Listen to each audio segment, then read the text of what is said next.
या देवी सर्वभूतेषु मा कुष्मांड रूपेण संस्थित नमस्तसे नमस्तसे नमस्तसे नमो नमः। शारदीय नवरात्रोत्सवाच्या सर्वांना हार्दिक शुभेच्छा। आज नवरात्रीचा 4था दिवस। नवदुर्गांमध्ये चौथी दुर्गा म्हणून कुष्मांड देवी या देवीची आज पूजा करतात। आपल्या स्मित हास्यामुळे पूर्ण ब्रह्मांड उत्पन्न केल्याने या देवीला कुष्मांड देवी असे म्हणले जाते। ही देवी सूर्यमंडळात विराजमान आहे। तिथे राहण्याची शक्ती फक्त या देवीमध्येच आहे। या देवीचे तेज एवढे प्रकाशमय आहे की पूर्ण 10 दिशा उजळून जातात आणि ते प्रकाश वस्तू आणि प्राणी यांच्यावरही बघायला मिळतो। या देवीला 8 भुजा असल्यामुळे तिला अष्टभुजा असेही म्हणले जाते।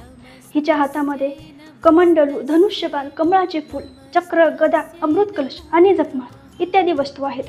ही देवी सिंहावर विराजमान आहे।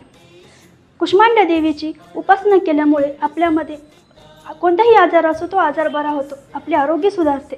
या देवीला पूर्णपणे शरण गेल्यानंतर ती देवी आपल्याला प्रगती आणि समृद्धी यांच्यामध्येही वाढ करते। जय दुर्गा माँ।